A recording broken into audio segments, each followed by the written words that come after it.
conversation this evening, I want to welcome a very important perspective on what the LA Sports and Entertainment Commission is currently doing in our region.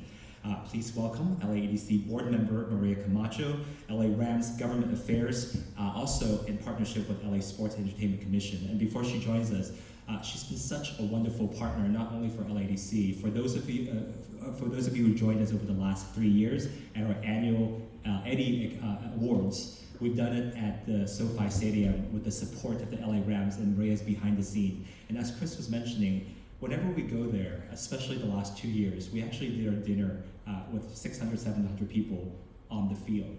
And so people get to see the field, but when we're setting up, coming from the elevator down into back to see the operation that's going to be there, that's amazing in terms of the opportunity that's available. Not only when it comes to the tech, but the movement of people, but the staffing, the catering, the arrangement, the acoustics, these are all part of the industry. So I'm very excited to introduce Marie, and Marie, please join us.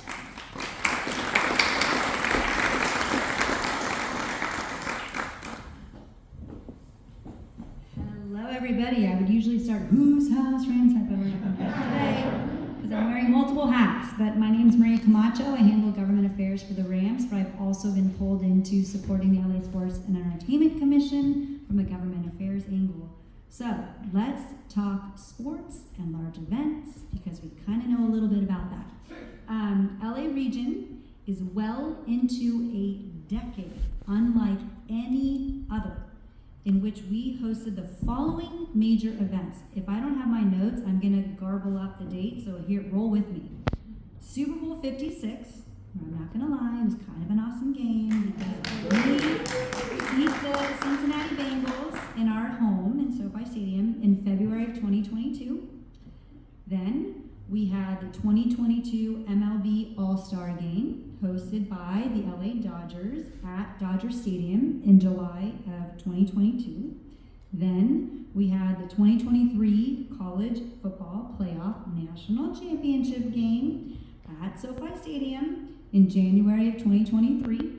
And then we had, crazy, WrestleMania 39, which was a big deal, I'm not gonna lie, at SoFi Stadium in April of 2023.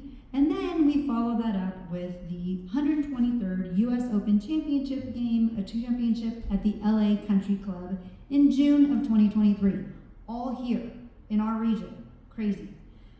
Through these events, we generated, and I'm sure my numbers are off, so I'm just gonna defer to my friends at LAEDC, but what I have is around more than $1 billion in economic and community impact for the LA region.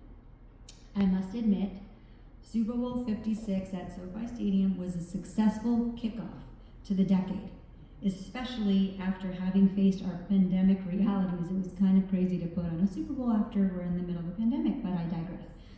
With an estimated $447 million in economic impact for LA County and $52 million for the city of Inglewood alone. The LA Sports and Entertainment Commission, which I'm here to support, of which the LA Rams, as I say, are board members, is the one 501c3 organization that bids on and wins these aforementioned major sporting events that I just rattled through. In leading the host committee for these large events, LASCC established a supplier diversity program, which was super fantastic, called Business Connect, to engage our local and small businesses. And in doing so, Business Connect positioned 200 plus local diverse suppliers to compete for upcoming contracts, with $7 million in contracts already delivered since Super Bowl 56. As it relates to community impact efforts, which is also very important through these large events, just between Super Bowl 56 and the 2023 College Football Playoff National Championship game, more than 100 individuals and organizations received grant awards to expand their community outreach efforts and their community impact. Now, looking ahead for the next 4+ years, which is crazy, LA will continue to welcome the world, literally the world, and deliver impact for the Los Angeles region as we're preparing for these teeny that we're going to be hosting. NBA All-Star 2026 was just awarded to us at the new Intuit Dome in Inglewood, the home of the Clippers, for its 2024-25 season. That's the first time he'll be playing there. The 2026 U.S. Women's Open Championship, which will be played at the Riviera Country Club in the Pacific Palisades. FIFA World Cup, crazy. Super Bowl 61 at SoFi Stadium, and the 2028 Olympic and Paralympic Games.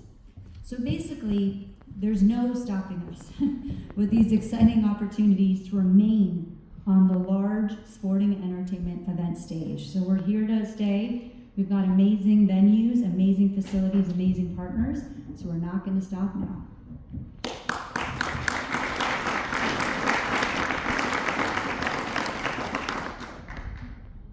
Thank you, Maria. I was listing some of those same events, but I was corrected. I was told that WrestleMania is not considered a sport. It's an entertainment, though. Hugely, hugely important. So it all comes together. This is why I said sports and entertainment. The other thing to consider, and as Maria want to engage LA Sports Entertainment Commission in the future, imagine when all these events are coming. A lot of times we don't take advantage of those opportunities, so looking forward to partnering with you on this, because you have the sponsors and you have major corporations that will be flying in just to see the game. You can imagine the FIFA World Cup, you're going to have the head of Coca-Cola, the head of whatever company that's going to be here, coming here to Los Angeles. If we can get a hold of them ahead of time and showcase what Los Angeles is about and dispel some of the myths that's been told by other states about Los Angeles, so that we can continue to track these companies here, that will be an amazing partnership opportunity as well. And the other thing is, as we're looking at the report I was mentioning, it's not only about the games that Maria is mentioning, and by the way, beyond 28, going into 2039, did you know we're a candidate city for the 2031 World Rugby Championship and the 2032 Women Rugby Championship? LA, rugby, what? But, did you know that last year we secured our 11th professional team? The Rugby Football Club of Los Angeles just called Los Angeles home. So now, help me here, I'm going to forget, but the 11 altogether, the Rams, the Chargers, the Sparks, the Lakers, the Clippers, the Kings, Dodgers, LA Football Club, Angel City Football Club, Galaxy, and now we have Rugby Football Club of Los Angeles. By the way, I'm not even counting Anaheim's Ducks and also Angels. Combined together in this region, we have 13 professional teams, more than any other in the region. So all these events combined together with all these major sporting events, it's basically filling our stadiums up to the capacity, but it also creates opportunity for international and throughout the entire nation for folks to be coming to visit us. On top of that, this is where we think this is going to be so exciting. The opportunities are available. I was just talking to Rando from Verizon about the need for 5G technology to be connected. As we're moving forward, we want to make sure that people are able to go to the multiple games and events with one single app. You don't want them to download 16 different apps to go to the SoFi Stadium and the Coliseum. So with that, that's a huge business opportunity. But who's going to control the data? Cybersecurity, another huge business opportunity. Can we work with our local companies, especially small and medium-sized companies, to make sure they're supported to secure some of these contracts as well? That's what we're looking at in the future. And so, combined together, you can see why we're so excited about this opportunity. And so, now to the meat of the show, I want to welcome our moderator for this evening. Jay Tucker is Executive Director at the Center for Media, Entertainment, and Sports at the UCLA Anderson School of Management. Jay is a marketer, educator, and technology leader with more than 20 years of experience in technology, academic, and entertainment sectors. At UCLA Center for Management of Enterprise and Media, Entertainment, and Sports, he's responsible for the center's vision, thought leadership, educational offering, and other major events, including the annual Pulse Conference and the Media, Entertainment, and Sports Summer Institute. Please welcome Jay Tucker.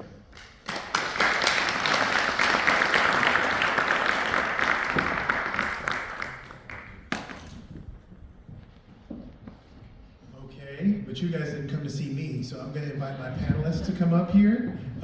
First, Dr. Jan Abdurzaku, also Leila Lee, Luciano Escudero, and Luke Wang. If you could all come up and join me. And Lucho? Is Lucho coming too? Okay. All right, so I take it then I'll stay here and you guys will spread out.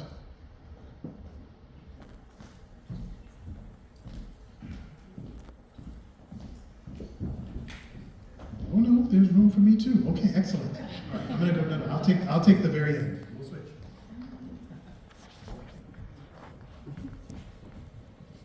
Perfect. Okay, so I'm super excited to be here with you. As we just heard, I run the Center for Media, Entertainment, and Sports at UCLA's Business School. So we have about 15 courses focused on the business of entertainment, sports as well, right? So sports marketing, film finance, entertainment business models, that sort of thing. But we also have pretty big events of our own. So our next big event is our Pulse Conference, which is March 1st. That's our annual Business of Entertainment and Innovation Conference. And then we do a massive sports conference in the fall. We just had it this past October, and I see a lot of familiar faces here, like Jesus and others who have partnered with us on that. So I'm super excited to be here because basically every day I focus on what's coming next in entertainment and sports, and I've got a bunch of geniuses next to me to tell you what's going on here in the city of LA and what it means for our economy and for our future. So I'm actually going to start with Dr. Yan. So Yan, you're over at Cal State Dominguez Hills, and you study and research all this stuff from the marketing to the business elements and so on. We talked already about this kind of $8.9 billion and 83,000 jobs, but could you unpack a little bit more kind of what the impact of all this sports activity has on our local economy? Sure, thanks. Good afternoon, everybody. So really, when you look at this environment of sporting events, there's really 5 big pieces that I see that are really impacting a city, and the examples are always different. It's always a different continent, city, country. We can start with the 2 biggest events that are coming 27, the Super Bowl, which is a professional event, and single sport event, which is very important, and then the Olympics. So if you look at the numbers on the Super Bowl, for example, the one we just had in Inglewood, you look at the numbers of people that are going to travel, right? So it's about 150,000. You also look at data like how long is it going to stay in town. So average stay is 4 days, 3 nights. They spend on average $300 for the hotel room. They're going to spend on average $300, $400 each day in local businesses. And that's going to generate a lot of revenues, about close to 100 million. And then you also have jobs, 2,000, 4,000, and taxes for the city.